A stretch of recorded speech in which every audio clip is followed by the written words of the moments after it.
సున్నం వేస్తే 5 రూపాయలు ఇచ్చింది. ఆ 5 రూపాయలు పట్టుకొని దానికన్నా సామాన్ తెచ్చుకున్నా.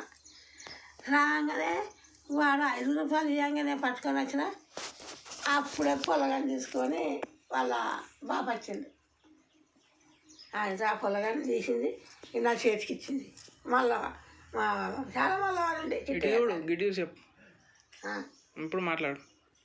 చిట్టే తల్లి చాలా మళ్ళా ఉండే. ఆ మల్లవకు 5 రూపాయలు ఇచ్చి సామాన్ తీసుకున్నా.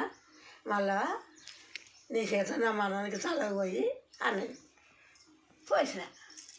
4 రోజులు వచ్చేసిన, 5 రోజులు వచ్చేసిన. ఇక ఇప్పుడు వాడు 30 ఏళ్ళు అయ్యాడు. ఇప్పుడు అది వరకు నేను ఆ ఇల్లు మరవలే. ఆయనే సామాను ఇప్పుడు బాప ఆయనే చెప్తాడు. సతీగాడా ఆయన పేరా సతీష్. సతీష్ సత్యనారాయణ అంటే బిడ్డ పుట్టింది కదా కొడుకట కదా. కొడుకు బిడ్డ అనుకుంటా. కొడుకట ఎవరో చెప్పి నాకు పోతాను అంటే ఇప్పుడు వచ్చిన కాడికి వెళ్ళి బాపే చెప్తుడు. ఇవాళ అన్న తెచ్చాను థమ్స్అప్.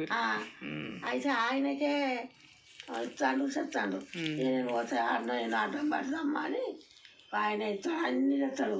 తినేటివి తెస్తాడు, తాగేటివి తెస్తాడు, ఇంట్లో ఖర్చులు తెస్తాడు, రోగాలకు తెస్తాడు, అన్నీ తెస్తాడు. కానీ ఎక్కడ పైసలు మిగులుతాడు రోజు పెరుగు పొట్లం, రోజు పెరుగు పొట్లం. ఒక నెలకు 360 అవుతున్నాయి ఒక్క పెరుగు పొట్లానికే.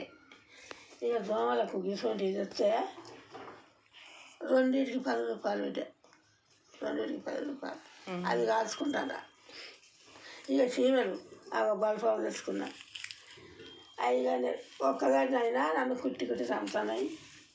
ఎట్లా రాను ఈ ఫ్యాన్ కొనుక్కొచ్చే కట్టుకుంటామంటే ఒక కట్టుకునేది ఉన్నది కానీ మొత్తం అది పని అయిపోయింది. అది ఇరిగిపోయినాయి అట.